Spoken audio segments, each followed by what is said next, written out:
Assalamualaikum warahmatullahi wabarakatuh. Alhamdulillahirrahmanirrahim. Selamat pagi, semangat pagi.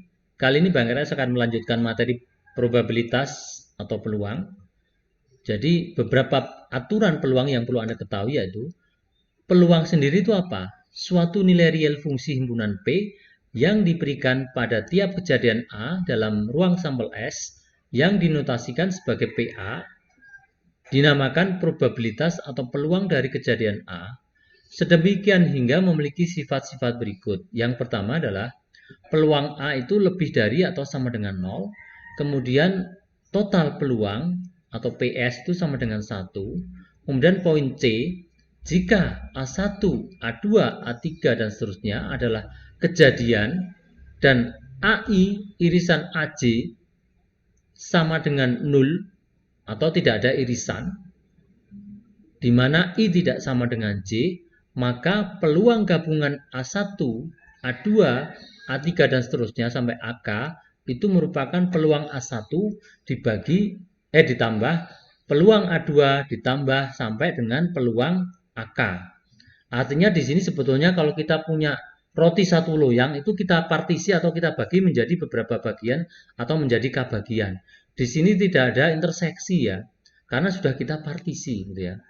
Untuk setiap bilangan bulat positif K dan PA1 gabungan A2 gabungan A3 gabungan dan seterusnya sama dengan PA1 plus PA2 plus PA3 plus bla bla bla. Untuk kejadian yang infinite atau tak berhingga tetapi dapat dihitung jumlah kejadiannya. Kemudian ada istilah peluang bersyarat. Peluang terjadinya suatu kejadian B bila diketahui bahwa kejadian A telah terjadi, ini kita sebut peluang bersyarat. Kita nyatakan dengan PB bersyarat A, jadi di sini ada tanda garis itu bersyarat ya. Lambang PB bersyarat A ini biasanya dibaca peluang B terjadi bila diketahui A terjadi atau peluang B bila A diketahui. Peluang bersyarat B bila A diketahui dinyatakan dengan peluang B bersyarat A ditentukan oleh peluang B bersyarat A sama dengan peluang A irisan B dibagi dengan peluang A bila peluang A lebih dari 0. Nah, ini sebagai ilustrasi supaya Anda tidak bingung dengan kalimat-kalimat yang saya jelaskan tadi. Misalkan ruang sampel menyatakan populasi orang dewasa yang telah tamat SMA atau K ya, di suatu kota, mereka dikelompokkan menurut gender dan status pekerjaan sebagai berikut. Di sini ada gender lelaki wanita dan jumlah, kemudian ada bekerja, tidak bekerja dan jumlahnya. Nah, di sini misalkan di sini kita ditanyakan berapa peluang lelaki dengan syarat bekerja. Berarti di sini diketahui bahwa bekerja. Berarti di sini Anda hanya lihat skup yang bekerja saja sebanyak 600 ya. Kemudian lelaki tadi berarti peluang A irisan B-nya berarti lelaki ya. 460. Berarti 460 dibagi 600. Oke ya, paham ya? Kemudian misalkan ditanya, berapa peluang tidak bekerja bila diketahui wanita? Berarti di sini kita hanya memandang yang wanita saja fokus, berarti di sini total 400. Kemudian di sini yang tidak bekerja sebanyak 260. Berarti peluang A bersyarat B itu berarti berapa? 260 dibagi dengan 400. Demikian ya. Jadi sangat simpel sebetulnya kalau kita menyajikan data itu dalam bentuk tabel. Lanjut peluang bersyarat ya. Ada contoh berikutnya, peluang suatu penerbangan yang telah terjadwal teratur berangkat tepat waktu atau PB sebesar 0,83. Kemudian peluang sampai tepat waktu atau PS sebesar 0,82. Dan peluang berangkat dan sampai tepat waktu atau peluang B irisan S adalah 0,78. Cari peluang bahwa pesawat A sampai tepat waktu bila diketahui berangkat tepat waktu. Nah, di sini kita lihat bila berangkat tepat waktu. Berarti di sini pembaginya adalah berangkat tepat waktu ya. Berangkat tepat waktu tadi berarti 0,83. Makanya di sini sebagai pembagi PB. Kemudian tadi PS bersyarat B kan berarti PB irisan S, berarti PB irisan S-nya 0,78, berarti 0,78 dibagi 0,83, berarti sama dengan 0,94. Sebaliknya, ketika kita mencari peluang bahwa pesawat berangkat tepat waktu bila diketahui sampai tepat waktu, berarti di sini kita hanya ketahui sampainya tepat waktu, tidak tahu dia berangkatnya tepat waktu atau tidak. Berarti di sini kita skup pembicaranya adalah apa? Sampai tepat waktu berapa? 0,82. Pembaginya 0,82, kemudian penyebutnya sama 0,78 sehingga hasilnya adalah 0,95. Oke ya. Kemudian dua kejadian A dan B bebas jika dan hanya jika peluang B bersyarat A sama dengan PB dan peluang A bersyarat B sama dengan PA. Karena di sini tidak bergantung pada B atau A ya. Itu yang kita katakan sebagai bebas. Dengan kata lain, terjadinya B sama sekali tidak mempengaruhi terjadinya A. Atau dalam hal ini terjadinya A bebas dari terjadinya B. Oke ya, sebentar. Oke, lanjut. Berikutnya, bila kejadian A dan B dapat terjadi pada suatu percobaan, maka peluang A irisan B sama dengan peluang A kali peluang B bersyarat A. Ini sebetulnya kita pindah ruas saja ya. Tadi kan kita menyatakan peluang B bersyarat A itu sama dengan peluang A irisan B dibagi peluang A. Ini kita balik. Bagaimana kalau kita kejadian A dan B dapat terjadi pada suatu percobaan, gitu ya. Nah, ini misalkan gini ya. Saya punya kotak berisi 20 sekring, 5 diantaranya cacat. Bila 2 sekring dikeluarkan dari kotak, satu demi satu secara acak tanpa pengembalian, berapa peluang kedua sekring itu cacat? Nah, artinya di sini saya punya 5 cacat dari 20 sekring. Di pengambilan pertama, berarti di situ apa? Peluang dia cacat berarti kan berapa? Berarti 5 dibagi 20 atau seperempat gitu ya, seperempat. Kemudian di pengambilan kedua, saya ngambil 1, berapa peluang cacat? Berarti di sini barang yang cacat tinggal 4 ya. Kemudian total ada 19 sisanya. Berarti 4/9. Berarti di sini kita kalikan seperempat kali 4/9 jadinya apa? 1/19. Nah, mungkin kalau kita baca lagi ya, misalkan A kejadian bahwa sekring pertama cacat dan B kejadian bahwa yang kedua cacat, jadi A itu pertama cacat, B yang kedua cacat. Kemudian tafsirlah A irisan B sebagai kejadian bahwa A terjadi dan kemudian B terjadi setelah A terjadi. Ini kalimatnya agak bulat gitu ya, tapi sebetulnya memang membutuhkan pemahaman yang cukup ya, dan Anda harus fokus. Ketika nggak fokus nanti bingung ya, padahal sebetulnya persoalan ini sangat sederhana. Ketika kita ambil 1, berarti peluang sekring tersebut cacat adalah seperempat tadi ya, karena 5 dibagi 20. Kemudian yang kedua, sekring kedua itu sisanya, berarti tinggal 4 dibagi 19. Oke ya. Kemudian aturan perkalian. Di sini saya punya contoh soal, suatu kantong berisi 4 bola merah dan 3 bola hitam. Di sini kantong pertama. Di kantong kedua itu isinya 3 bola merah dan 5 bola hitam. Satu bola diambil dari kantong pertama dan dimasukkan tanpa melihatnya ke kantong kedua. Artinya kita tidak tahu apakah yang kita ambil tadi merah atau hitam. Kemudian pertanyaannya adalah, berapa peluang sekarang mengambil bola hitam dari kantong kedua? Nah, di sini kita bisa membuat sebuah permisalan. Jadi H1, H2, dan M1 itu masing-masing menyatakan mengambil satu bola hitam dari kantong 1. Kemudian H2 itu menyatakan mengambil satu bola hitam dari kantong kedua.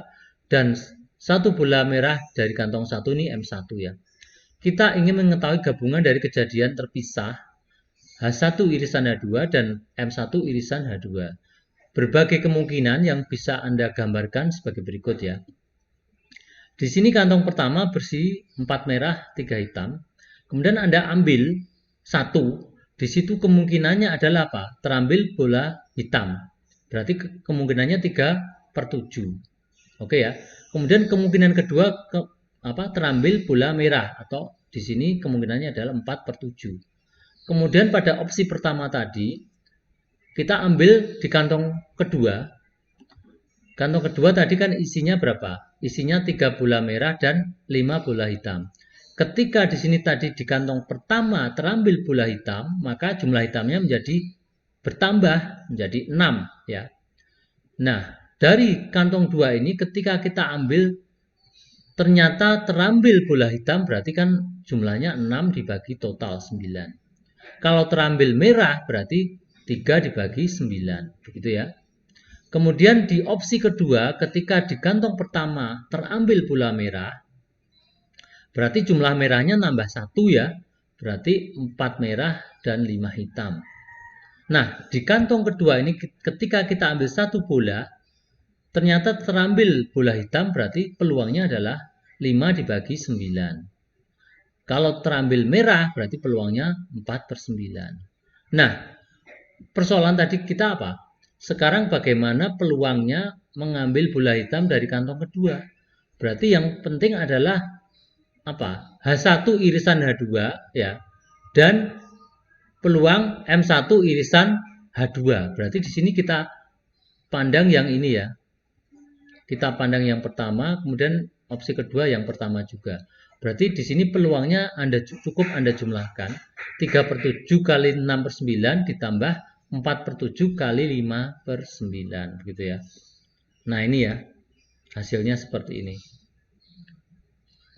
Nah, berikutnya paham ya ini ya. Jadi soal ini sebetulnya sederhana, tapi penyajiannya jadi agak rumit. Tapi kan memang ini kita mencoba menuangkan sebuah persoalan dalam apa? Dalam probabilitas gitu ya. Berikutnya, dua kejadian A dan B bebas jika dan hanya jika peluang A irisan B sama dengan peluang A kali peluang B. Ini contoh ya.